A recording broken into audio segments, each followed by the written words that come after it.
Oke, saya Ibnu Taufik Juwarianto, pemimpin redaksi Tribun Kapit. Hari ini saya ada di Pemkot Samarinda dan punya janji dengan Pak Wali Kota Samarinda, Pak Andi Harun, terkait dengan kontestasi 2024. Itu di saya. Pak Wali, ini kita di Teras Samarinda seperti yang kita ceritakan tadi. Apa ini kalau kita mau declare, Teras Samarinda itu apa, Pak? Ini? Ya, kita sekarang menempatkan sungai adalah bagian di depan, sehingga kita beri nama teras. Boleh kita ke sana, Pak? Boleh, Oke. boleh. Jadi sungai, Aku layani dulu ini ya.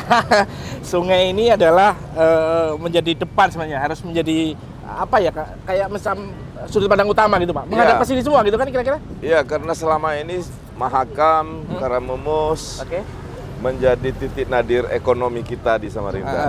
Dan sejak kita tempatkan di bagian depan, maka selama ini benar bahwa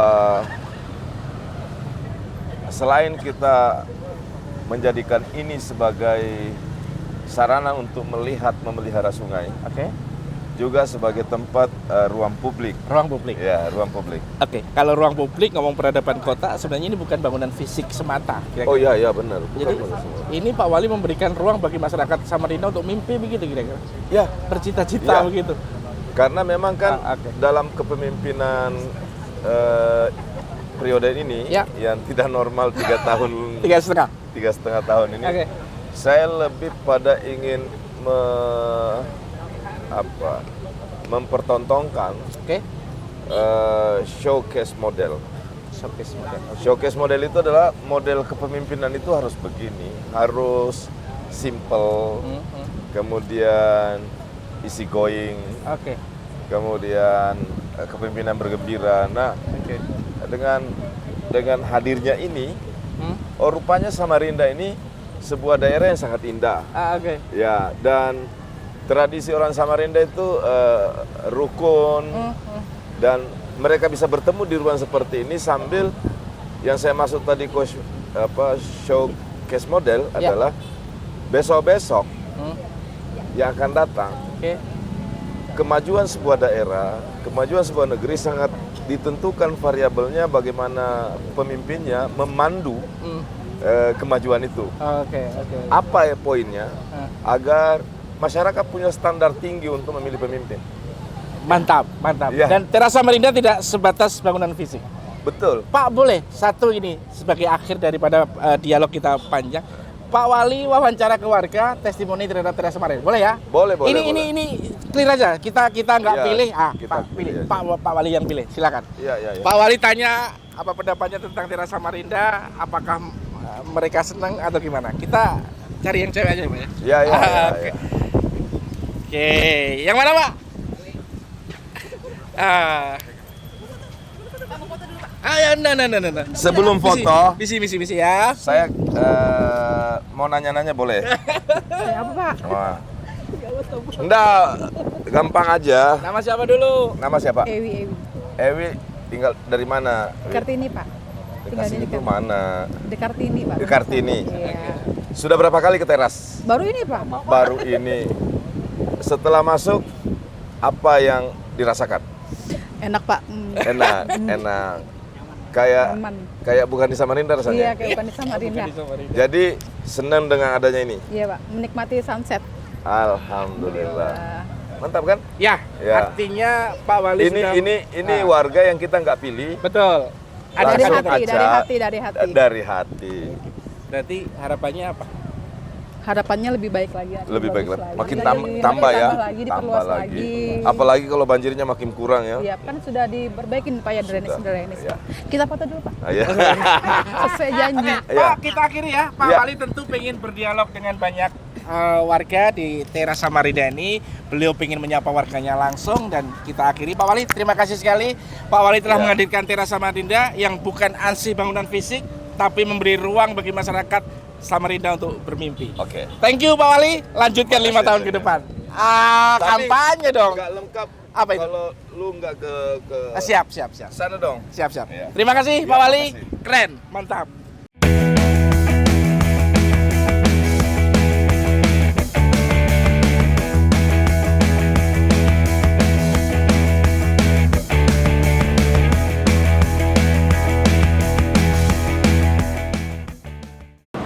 Assalamualaikum warahmatullahi wabarakatuh.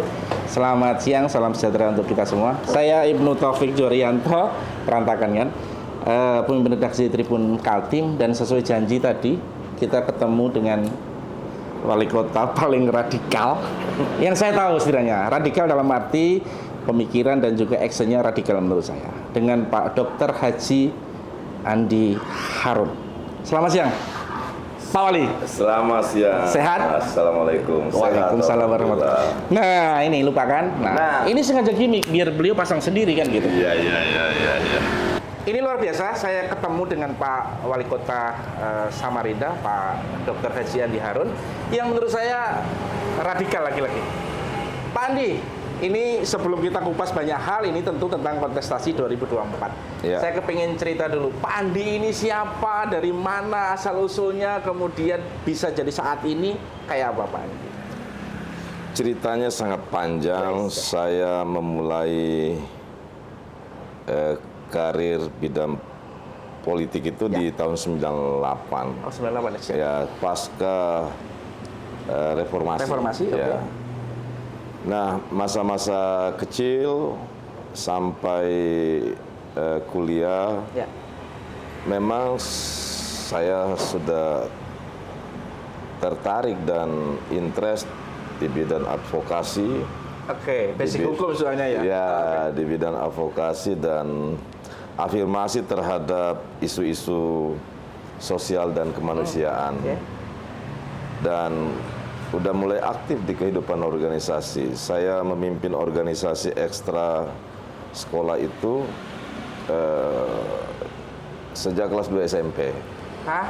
Ya. 2 SMP? Kelas 2 SMP. Wih. Saya udah memimpin organisasi di mana anggota saya ada sarjana, ada dosen, ada... Sebentar. Berarti nggak salah opening saya kalau saya ketemu orang paling radikal, dalam tanda petik nih? Enggak, itu kecelakaan sebenarnya. Jadi waktu musyawarah pergantian pengurus itu ada dua tokoh yang saling berebut voters ya. Oke. Dua-duanya saling ngotot, kemudian teori konflik mengajarkan kan kalau ada dua pihak yang radikal itu nggak bisa dipertemukan, maka secara teoritis harus ada penengah. Dan penengah pada saat itu menawarkan alternatif saya. Oke. Saya yang tidak siap sebenarnya secara umur biologis karena masih sangat belia, dengan sangat terpaksa karena untuk meredam dua Kekuatan besar. Dan saya muncullah sebagai alternatif. Akhirnya saya memimpin organisasi di saat usia biologis sebenarnya belum saatnya. Tapi ini pengalaman empiris pertama dalam sebuah kontestasi, kemudian muncul sebagai kalau istilah waktu reformasi itu apa, poros tengah gitu kira-kira ya? Ya, kira-kira poros tengah. Dan itulah yang membuat Pak Andi piawai dalam politik. Ya, sampai kemudian saya ke SMA, ke kampus, dan aktif di berbagai organisasi internal kampus maupun ekstra kampus di bidang kemahasiswaan dan kepemudaan. Oke, jadi memang dari awal sudah aktif di organisasi, getol di situ, dan akhirnya menjadi politisi paling ulung menurut saya. Boleh saya kupas dikit nih kan? Boleh. Di kontestasi boleh, 2024 ini kan, ya mohon maaf nih kalau saya boleh jujur, itu kan sampai saya membacanya atau masyarakat yang membacanya hampir menyerah dari jalur formal partai. Ya. Kan mau lewat independen kan? Ya. Gimana itu ceritanya? Sebenarnya tidak. Oke. Yang benar itu adalah justru sebaliknya. Oke, gimana? Saya yang aktif di partai politik, di kehidupan politik praktis kurang lebih 30 tahun ini, terakhir ini. Memahami betul situasi internal partai politik. Setiap menjelang pilkada berlaku hukum ekonomi, supply and demand, ya kan. Begitu permintaan tinggi, pasti harga naik kan. Saya harus cari cara dong gimana supaya harga seimbang antara supply dan demand-nya tadi. Dan Pak Andi Harun pingin punya standar harga saya tinggi loh, gitu kan kira-kira?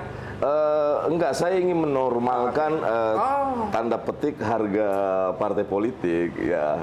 Hanya saya memanfaatkan dua fasilitas yang negara berikan, satu independen atau jalur perseorangan dan satu partai politik. Semuanya legal, sah.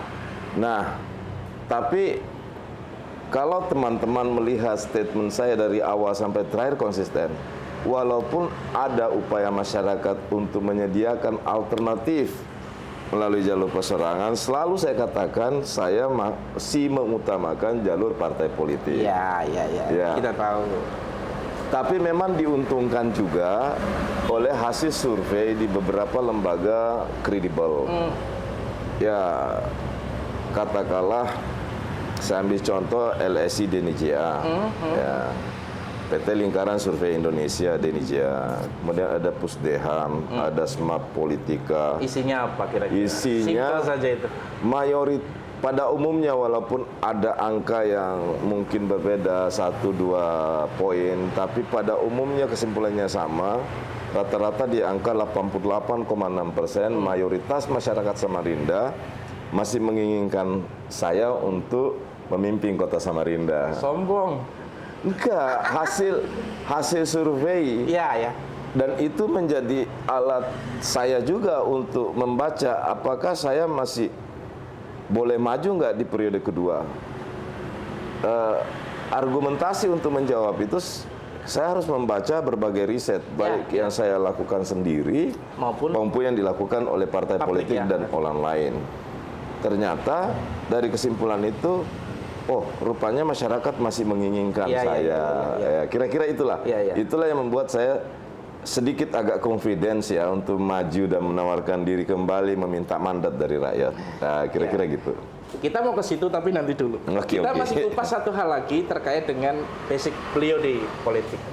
Pak Andi, dari portofolio yang saya baca, Pak Andi ini berpetualang dari satu partai politik ke partai politik berikutnya dan selalu berhasil dalam setiap kontestasi, betul ya? Ada beberapa partai yang pernah digabungin Pak Andi Harun? Sebelum saya jawab itu, saya ingin katakan bahwa saya tidak pernah meninggalkan partai politik. Oke, clear. Ya kan? Ya. Bahwa saya sudah berada di 4 partai politik, ya benar. Tapi prosesnya, sekali lagi saya tidak pernah meninggalkan partai politik, kecuali saya dipecat. Oke. Saya di partai politik yang pertama saya dipecat. Oke, dipecat satu. Di partai politik yang kedua tidak lolos parliamentary threshold. Tidak lolos parliamentary threshold, bukan dipecat yang kedua. Oke. Partainya udah nggak lolos lagi kan? Oh, sorry, ya betul. Yang ketiga saya juga dipecat. Dipecat yang kedua. Oke. Kemudian yang ketiga dong dipecat. Oh, yang ketiga, oke. Yang pertama dipecat. Yang kedua tidak lolos parliamentary threshold. Yang ketiga dipecat. Okay. Nah, sekarang saya berada di posisi partai yang keempat. Oke. Jadi dipecat? Enggak. Oh, enggak.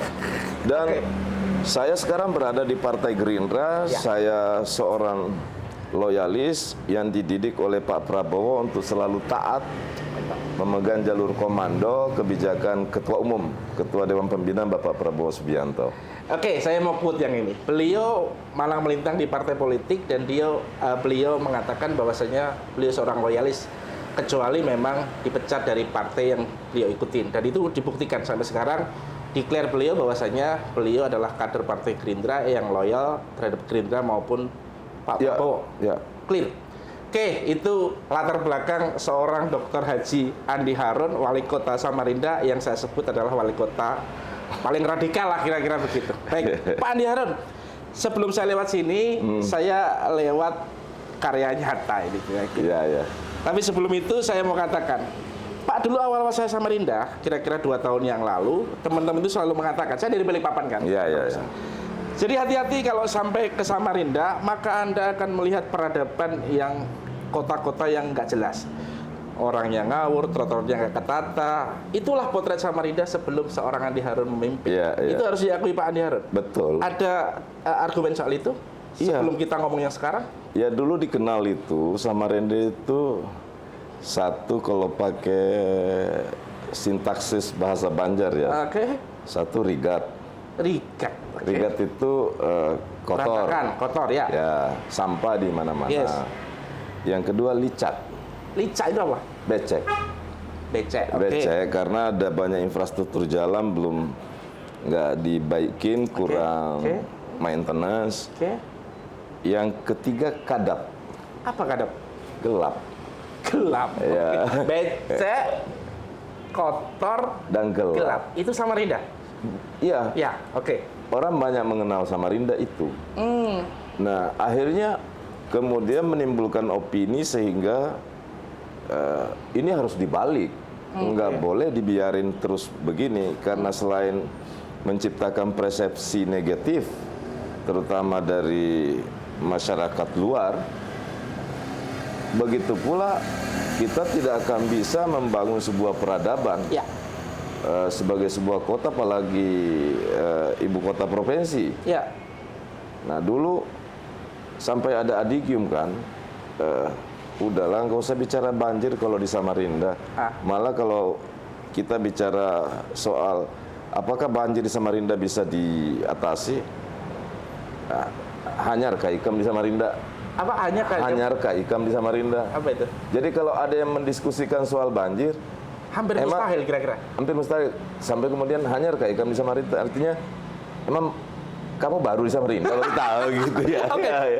ini perlu Iya, saya ya. quote. Ya. Jadi dulu Samarinda itu identik, orang sudah terima kenyataan Samarinda gelap, Samarinda becek, Samarinda kotor, banjir, dan itu sebuah mindset yang ya itu sudah kau terima saja sebagai masyarakat Ya. Samarinda gitu. Oh iya, ya ada 4, Ah. bukan 3. 1 rigat, licak, kadap, dan calap. Calap itu apa? Tenggelam. Banjir. Iya. Ya, banjir. Oke. Jadi itu sudah harus diterima sebagai takdir orang Samarinda waktu itu. Iya, artinya orang terkesan dipaksa untuk beradaptasi dengan keadaan itu. Dan Pak Andi Harun berangkat dalam stigma itu ketika memimpin Samarinda. Ya, saya nggak percaya bahwa kita nggak bisa bebas banjir. Saya nggak percaya bahwa kita nggak bisa memiliki infrastruktur yang bagus. Ini menarik. Ini Iya. menarik. Bentar, saya harus quote lagi. Ya, Pak Andi Harun berangkat dari sebuah ketidakpercayaan terhadap stigma yang ada di Samarinda, bahwasanya banjir tidak bisa diatasi, gelap tidak bisa diatasi, Iya. kotor tidak bisa diatasi, ya, becek tidak bisa diatasi. Iya. Dan ini wali kota yang pilihannya tahun 2000 hingga saat ini belum genap 5 tahun, dan pasti pada saat lengser nanti tidak genap 4 tahun di periode ini. ya. Jadi 3 tahun setengah. 3 tahun setengah sudah seperti ini. Iya. Boleh kalau sekarang saya persilakan, boleh sombong dari apa yang tadi disampaikan, sombong boleh sekarang. Ya, saya nggak mau ikut-ngikut ajakan sombong yang nggak. No, bicara kenyataan Ya, lah. Saya mau bilang ini Ya. itu sebenarnya dalam kerangka agar bisa menjadi inspiring ya Yes.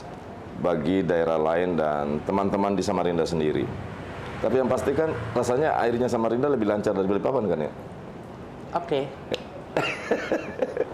Oke, gini.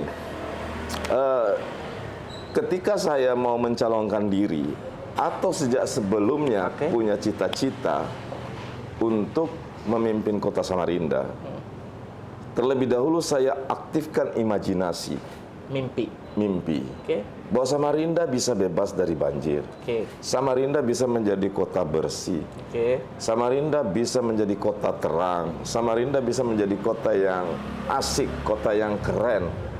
Kalau kita mulai, dan itu harus dimulai dari pemimpin. Ya. Tidak ada argumentasi yang bisa diterima oleh akal sehat kalau Samarinda nggak bisa membalikkan keadaan itu. Kenapa?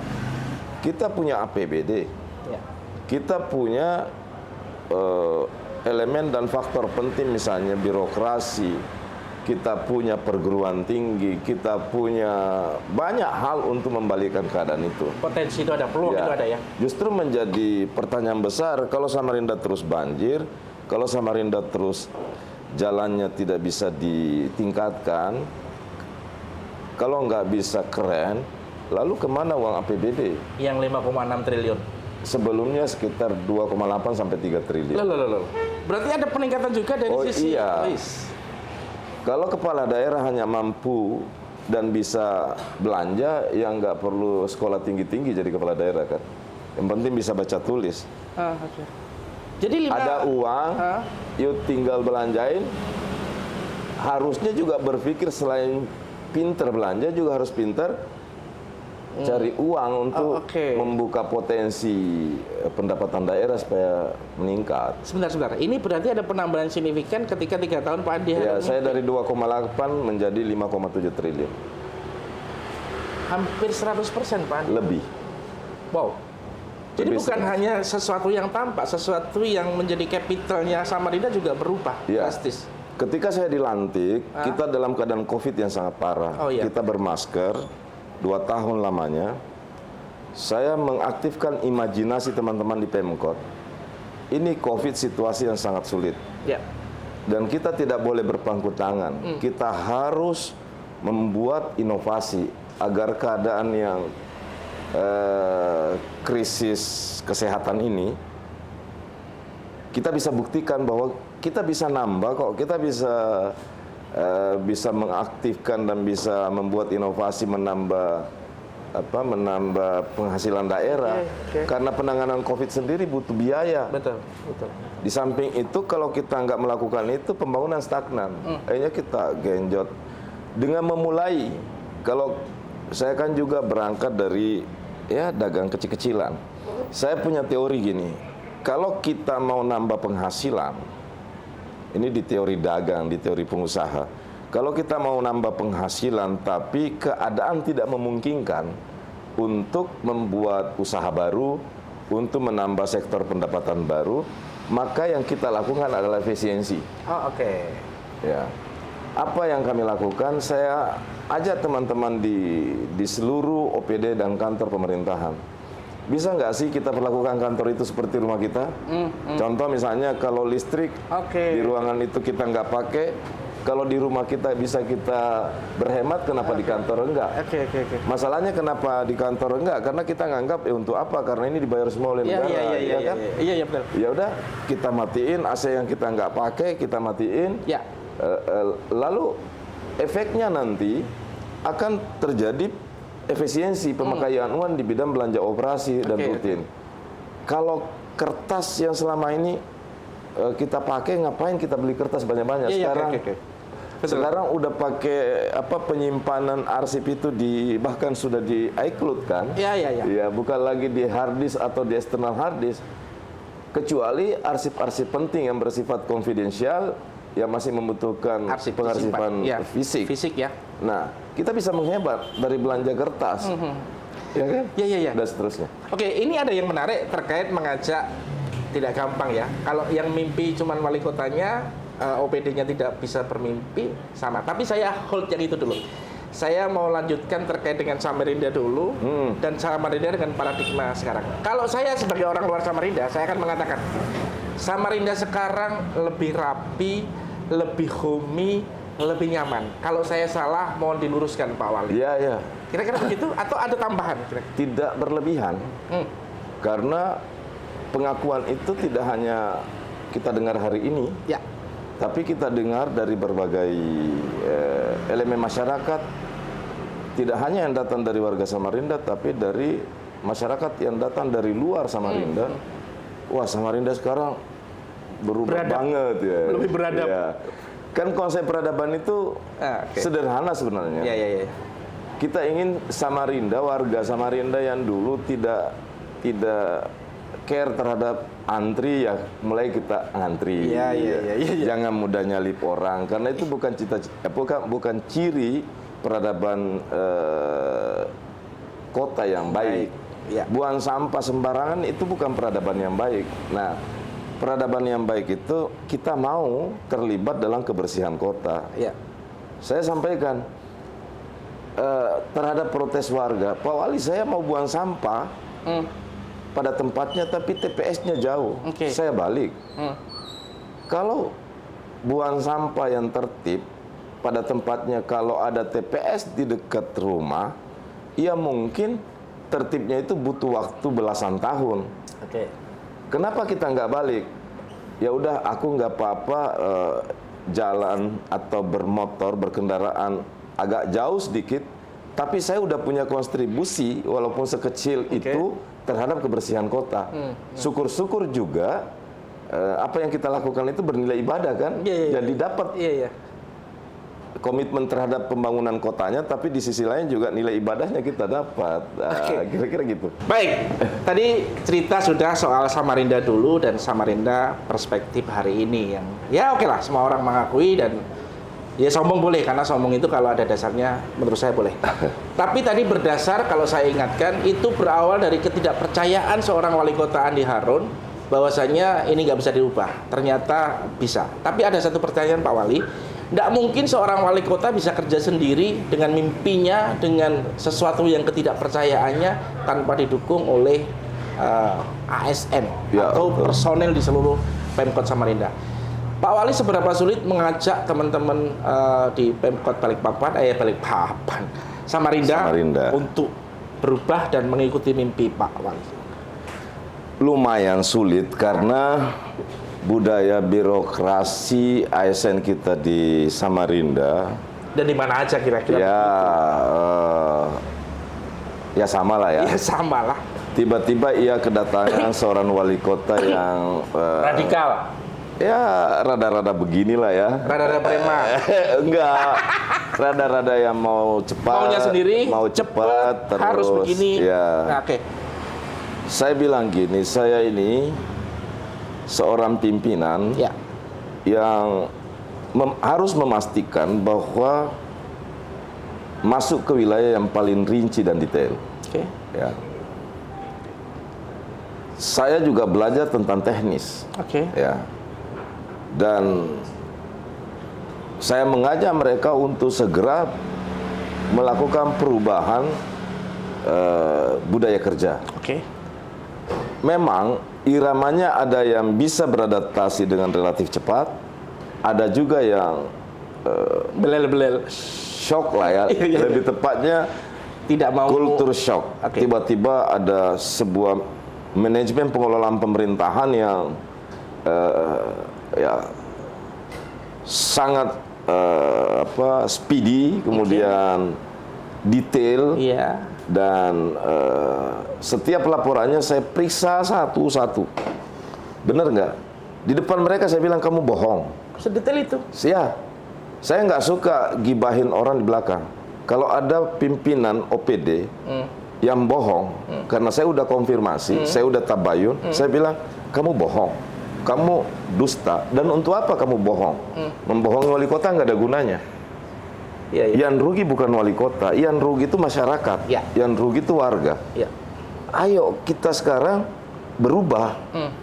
Saya nggak pernah membatasi kalian, yang saya mau lakukan adalah mengajak kalian berlari, mengajak kalian lebih bermanfaat kepada warga. Berakselerasi.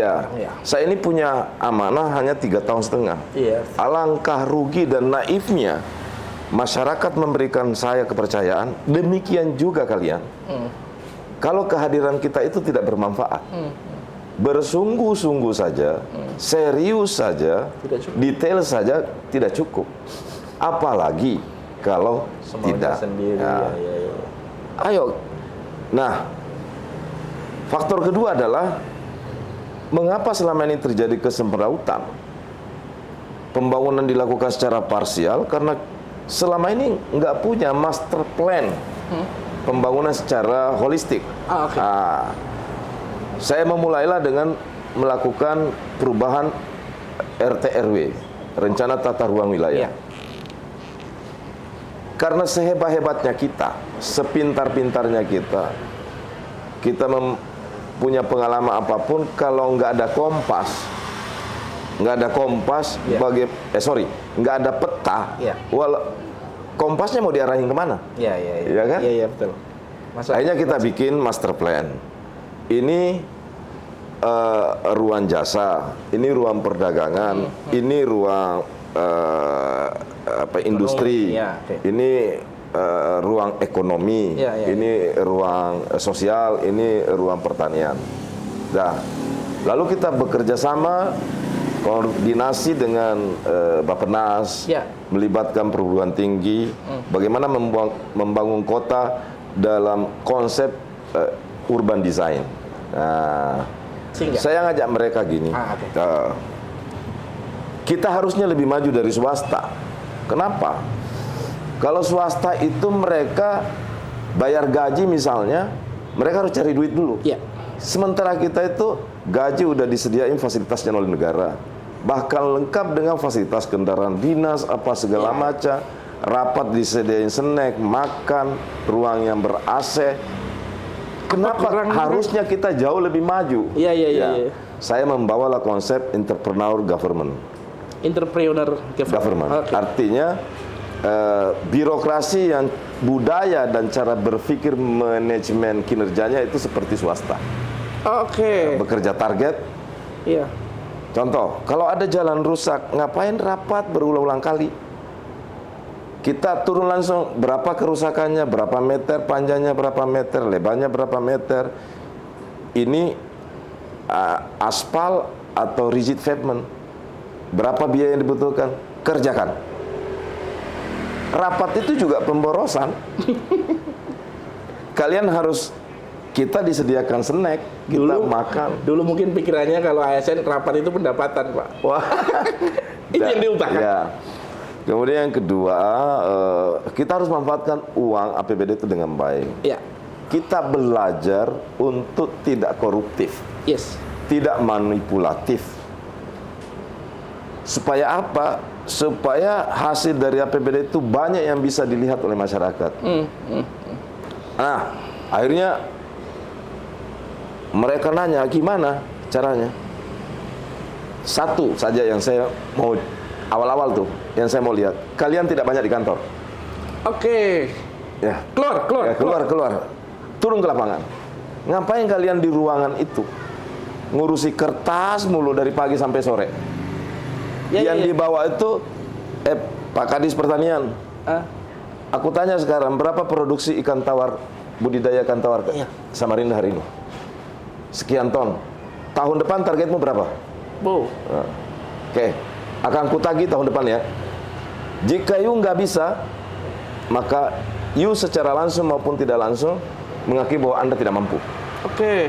Mungkin sebaiknya saya geser Anda di tempat yang kira-kira lebih cocok dengan Anda.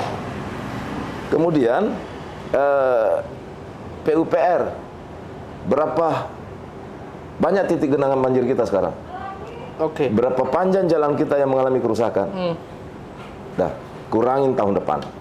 Oke. Berapa targetmu? Sekian. Nah, setelah bikin target, saya dikasih data. Ini harus kita kerjain dalam 3 tahun ini ya, harus kelar. Banjir harus kelar tahun ini. Ini yang sektor ini.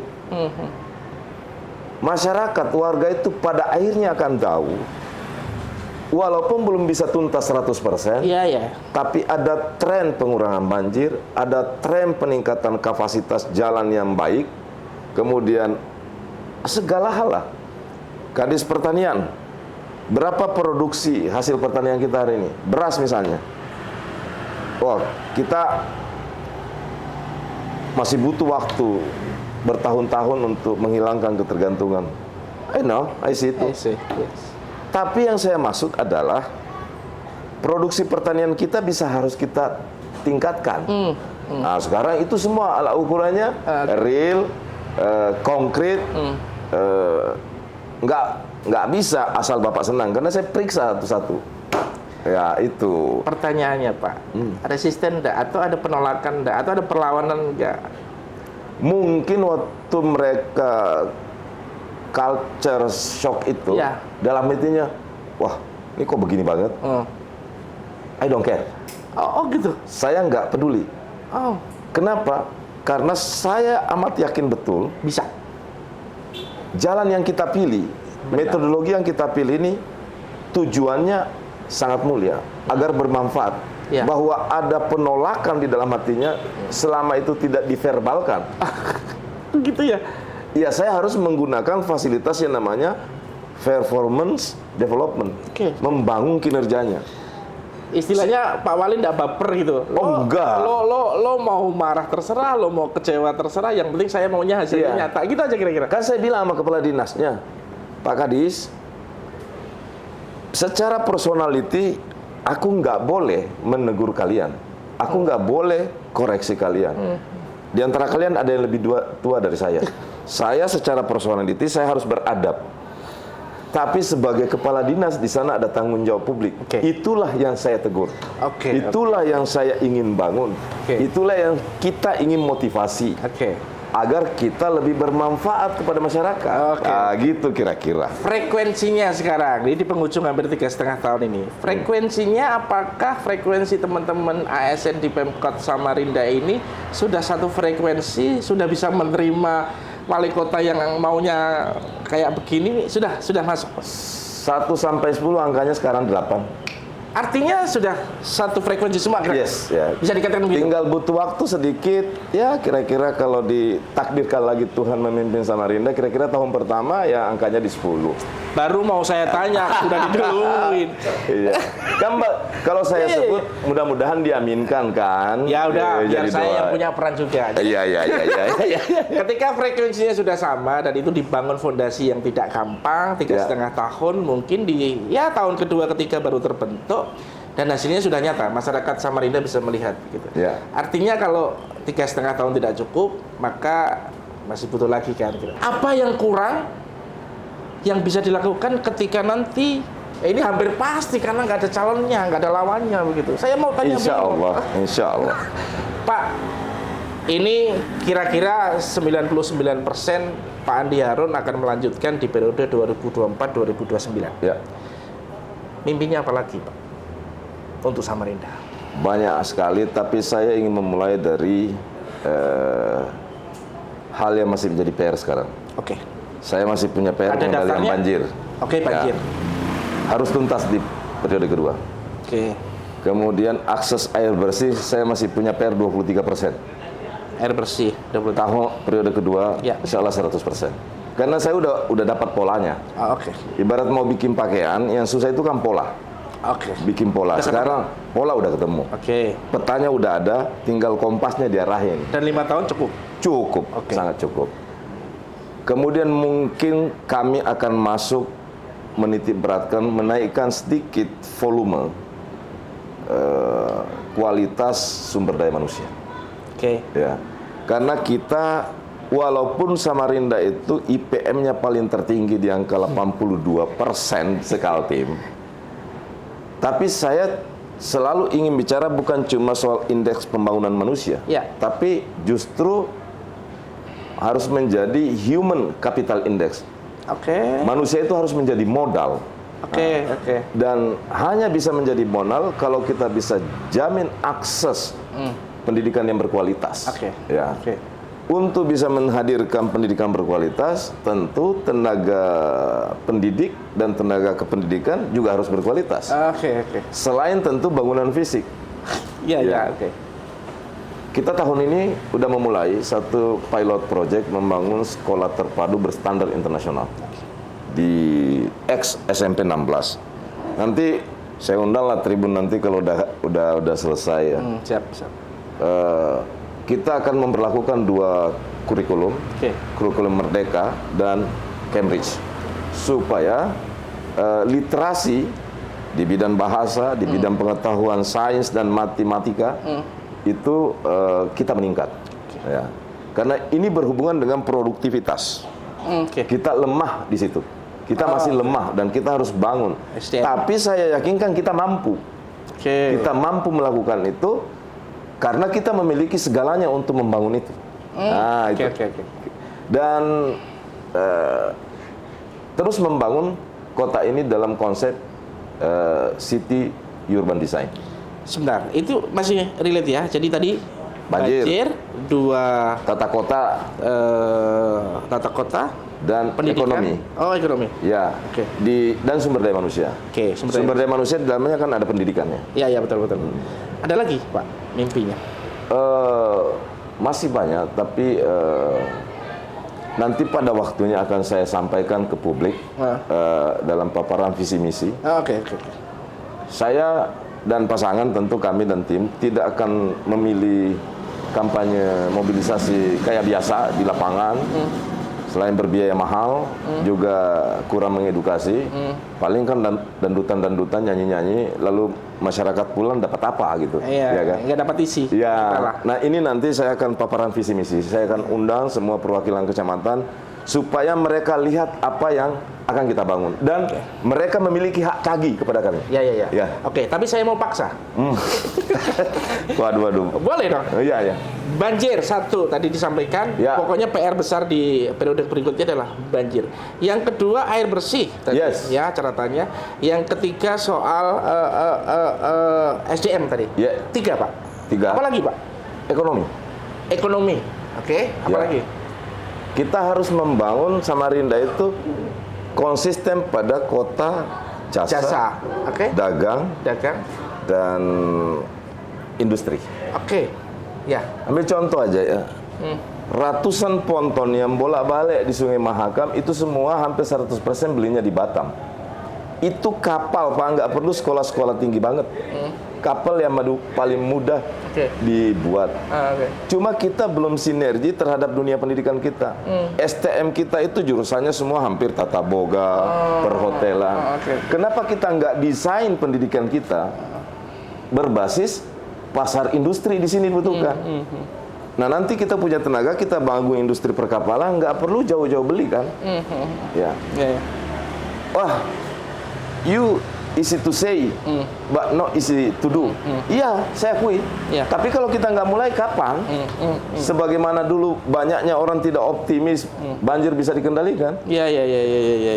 Sebagaimana dulu banyaknya orang yang tidak optimis, tidak yakin bahwa kita bisa menjadi kota bersih. Iya. Dan hari ini berangkat dari ketidakpercayaan banyak pihak pada saat itu, hari ini kita sejak saat itu kita bangun dengan kerja keras, dengan kolaboratif bersama semua ASN dan elemen masyarakat. Hari ini kita dapat penghargaan dan kita geser Balikpapan dari 10 kota yang paling layak huni. Yang tidak pernah sejak Samarinda ada. Sejak Samarinda ada. Selamanya Balikpapan yang tepatnya. I'm sorry to say. Yes. Ya. Saya harus katakan bahwa tahun ini Balikpapan bergeser turun bersama Denpasar dan Samarinda menjadi 10 dari kota yang paling layak huni di Indonesia. Kalau ada audiens saya minta tepuk tangan ini. Tapi itulah kenyataannya. Jadi memang kenyataan. Iya, berubah. Kenyataan dan kita ingin sebenarnya tumbuh bersama. Ya Balikpapan akan jauh lebih bagus, Kukar akan jauh lebih bagus, kota-kota di Kaltim ini akan jauh bagus, Samarinda juga bagus. Pada akhirnya kan Provinsi Kaltim jadi provinsi yang menarik dan keren di Indonesia. Dan ini tanggung jawab sebagai ibu kota provinsi dari Samarinda. Iya. Oke, luar biasa. Ini sudah hampir 40 menit menurut saya. Saya sebenarnya mau tanya visi misi. Cuman rupanya beliau tidak mau banyak janji karena sudah banyak yang diberikan dan tinggal melanjutkan. Kira-kira begitu ya, Pak? Iya. Jadi kalau disuruh janji nggak keluar dia janjinya. Tapi tema-tema keberlanjutan itu yang paling menguat. Tema keberlanjutan. 3 tahun setengah menjadi portofolio dan itu harus dilanjutkan 5 tahun. Iya, benar. Kira-kira begitu ya? Betul. Sesimpel itu kita nulisnya kah? Nggak pusing kita. Sesimpel itu. Ya. Dan memang wali kota Andi Harun adalah simpel. Pokoknya begini. Dan itu berawal dari sikap yang tidak yakin yang diubah mindsetnya oleh beliau. Tapi kan tidak cukup berhenti di mindset yang berubah. Harus dinyatakan. Knowledge set. Ya. Kan orang biasanya berubah mindset. Harus berlanjut, knowledge set, skill set. Oke. Luar biasa ini. Cukup kira-kira. Terima kasih Pak Wali Kota yang paling radikal menurut saya. Makasih. Terima kasih. Saya menjadi saksi Tribun Kaltim bahwasannya memang mindset terhadap Samarinda ini luar biasa dan kebetulan saya tidak perlu mendukung siapa-siapa karena kebetulan Samarinda calonnya cuma 1, ya kan? Ya, kira-kira Samarinda akan lebih beradab lagi ketika 5 tahun ini ditambah. Amin. Terima kasih. Ketemu lagi dengan saya Ibnu Taufik Juwarianto bersama Pak Wali Kota Samarinda, Bapak Dr. Haji Andi Harun. Assalamualaikum warahmatullahi wabarakatuh. Terima kasih, Pak Wali. Download Tribun X sekarang. Menghadirkan lokal menjadi Indonesia.